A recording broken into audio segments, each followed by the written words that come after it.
तो जैसा कि हम लोग पढ़ रहे हैं प्रोटीन, ये देखिएगा, जैसा कि हम लोग पढ़ रहे हैं protein and peptide polypeptide chain, protein and polypeptide chain, उसमें इसके जस्ट पहले वाले वीडियो में हमने आप लोग बताया कि ये जो हाइड्रोजन है, देखिएगा यहाँ पे ध्यान से, ये जो हाइड्रोजन है, राइट, हाँ, ये देखिए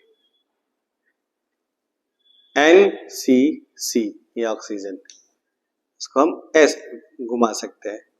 अब देखिए ये R ग्रुप है, ये एलानिन है, एक डमी स्ट्रक्चर ही है, लेकिन आप इसको देख के समझ सकते हैं, ठीक है, कि ये R ग्रुप है, ये हाइड्रोजन जो है वो पीछे है, ये देखिए सामने करेंगे R ग्रुप, ये देखिए ऐसे, तो सामने से जब देखेंगे ना, तब भी सामने से आपके तरफ तो ये बड़ा दिखाई दे रहा होगा, लेकिन 3D में आप देखेंगे इसको, ठीक है, तो ये लगभग जो है कभी छुपता भी रहता है, और ये कार्बन तो हमेशा एक्सपोज है, ये कार्बन हमेशा एक्सपोज है, इसीलिए इस हाइड्रोजन को जो है थोड़ा स्मॉलर लिखते हैं। आइए आगे बढ़ते हैं इसमें।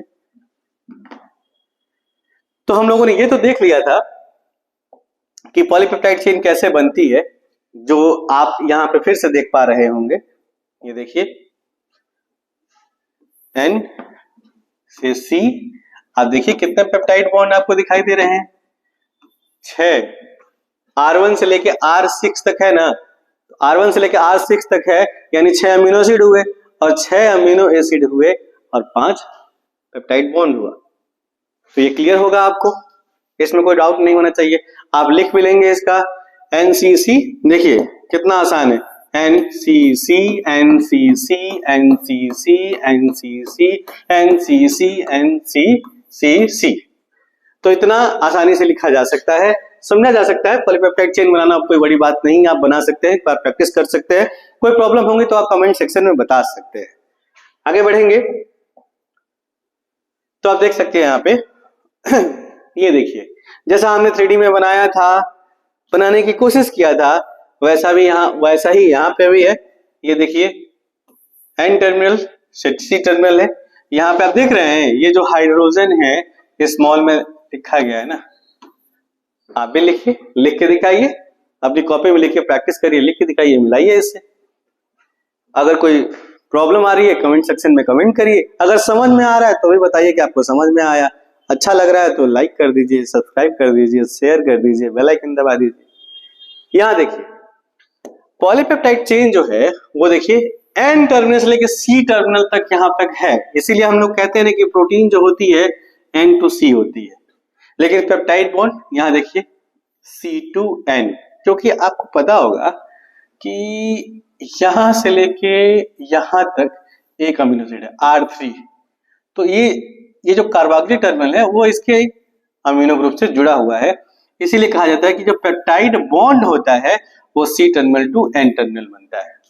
कहीं से देख लीजिए C to N C to N C to N C to N, ऐसे अगला भी देखेंगे तो ऐसा ही आपको मिलेगा, ठीक है। अब देखिए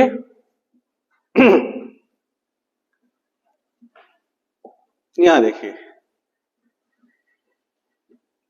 देखिए यहां पे क्लियर है आपको, सेम टू सेम स्ट्रक्चर, यहां देखिएगा अलग अलग कलर में हमने इसको लिखा हुआ है, मतलब हाईलाइट किया हुआ है, R1 R2 R3 R4 R5 R6, ये रहा। इसी को ऊपर दिखाना चाहें, ये देखिए यहां से लेके यहां तक R1 R2 R3 R4 R5 R6 दिख रहा है, इजीली आसानी से आपको दिख रहा होगा, मिला लिया सबको।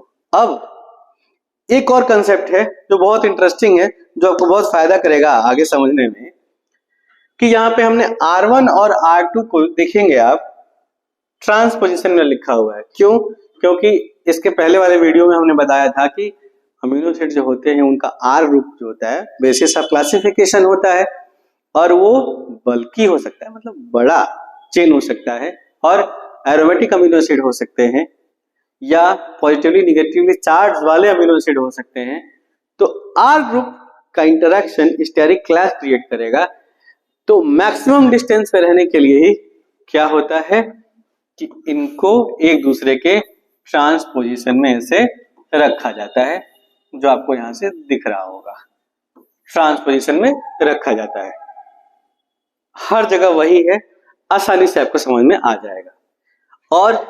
और क्या इंपॉर्टेंट है इसमें, जैसे कि आप देख रहे होंगे कि R1 R2 लिखा गया है, वैसे ही किसी भी अमीनो एसिड को, जैसे ये R3 लिखा गया है ना, अगर हम इसको Rn कह देना तो इसके जस्ट पहले वाला अमीनो एसिड ये R2 लिखा है, इसको हम कह सकते हैं Rn-1।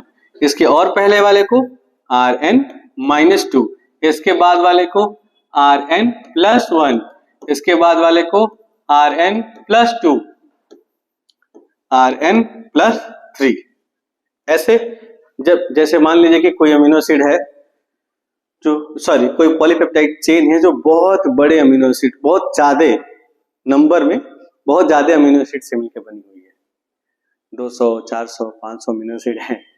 तो कोई बीच का अमीनो एसिड, मतलब ग्लूटामीन आपका अगर टारगेट है, उसको कह दिया Rn, उसके जस्ट पहले वाले को Rn-1, उसके बाद वाले को Rn+1।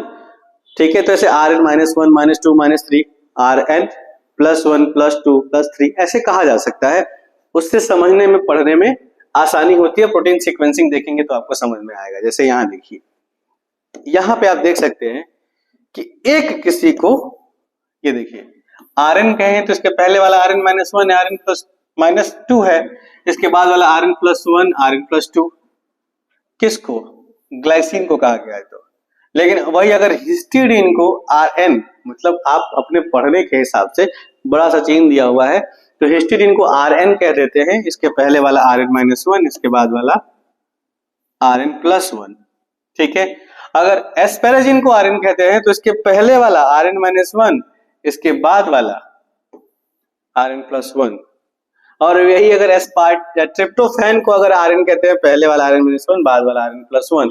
तो ऐसे आप प्रोटीन सीक्वेंसिंग जब पढ़ेंगे, जिसमें carboxy peptidase, amino peptidase, endopeptidase, trypsin, chymotrypsin, elastase, इन सब के बारे में पढ़ेंगे। इसका वीडियो हमने चैनल पे डाला हुआ है, प्रोटीन सीक्वेंसिंग करके अगर हमारे प्लेलिस्ट में जाके आप सर्च करते हैं तो आपको दिखाई दे देगा।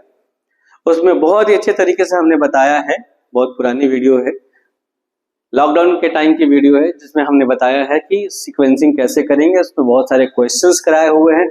अगर आपको वीडियो देख लेंगे तो आपको क्लियर हो जाएगा कि इसका क्या इंपॉर्टेंस है, Rn, Rn-1, Rn+1, इसका क्या इंपॉर्टेंस है।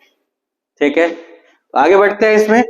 ये तो समझ में आ गया आपको। अब ये देखिएगा यहाँ पे कि स्ट्रक्चर ऑफ पॉलीपेप्टाइड चेन में, structure of polypeptide chain, structure of protein में प्राइमरी स्ट्रक्चर होता है, सेकेंडरी, टर्शियरी और क्वाटर्नरी।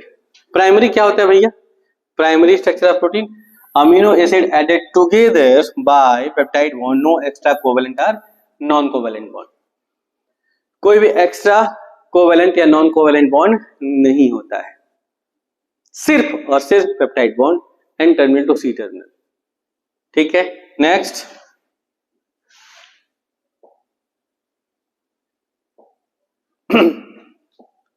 नेक्स्ट देखेंगे सेकेंडरी स्ट्रक्चर ऑफ प्रोटीन, इसको भी हम लोग पढ़ा जाएगा। ठीक है, नेक्स्ट वीडियोस में इनको पढ़ा जाएगा कि देखिए सेकेंडरी स्ट्रक्चर ऑफ प्रोटीन है, इसमें कौन सा आता है, अल्फा हेलिक्स और beta pleated seat. Alpha helix या बीटा प्लेटेड सीट दोनों जो होंगे ना, सेकेंडरी स्ट्रक्चर तो डिपेंडेंट ही होता है हाइड्रोजन बॉन्डिंग पे, हाइड्रोजन बॉन्ड। ठीक है, जो अल्फा हेलिक्स है इसमें इंट्रा चेन हाइड्रोजन बॉन्डिंग होती है, जो बीटा प्लेट सीट है उसमें इंटर चेन हाइड्रोजन बॉन्डिंग होती है। इसको बना के दिखाया जाएगा, आपको हम दिखाएंगे बनाएंगे कि कैसे ये ड्रॉ होता है, और मैं ही नहीं आप भी मेरे साथ ड्रॉ कर सकते हैं, कोई बड़ी बात नहीं। यहां देखिएगा प्राइमरी स्ट्रक्चर ऑफ प्रोटीन के बाद से ये रहा प्राइमरी स्ट्रक्चर ऑफ प्रोटीन जो आपको दिख रहा होगा, एन टर्मिनल, वही N terminal to C terminal. Primary structure of protein यही है, सिर्फ पेप्टाइड बॉन्ड आपको दिखाई दे रहे होंगे, peptide bond, peptide bond, peptide bond, peptide bond, यही दिखाई दे रहे हैं। रामचंद्र प्लॉट में अगर आप पढ़ने जाएंगे तो आपको ये देखिए, इसको आप कह सकते हैं ओमेगा, कितना बड़ा ओमेगा बन गया, इसको आप कह सकते हैं ओमेगा, इसके पहले होता है साई, इसके पहले होता है फाई। इसका भी कंसेप्ट आपको बताते हैं, एग्जाम में पूछा हुआ है, इससे सवाल पूछा हुआ है, ठीक है। और फिर जब सेकेंडरी स्ट्रक्चर आप पढ़ेंगे ही तो हम लोग उसमें देखते हैं सुपर सेकेंडरी स्ट्रक्चर, इसमें टर्न है, alpha beta gamma, motive fold domain, ये सारे टर्न के बारे में भी हम लोग देखेंगे, सारे टर्न के बारे में भी हम लोग पढ़ेंगे। Thank you so much.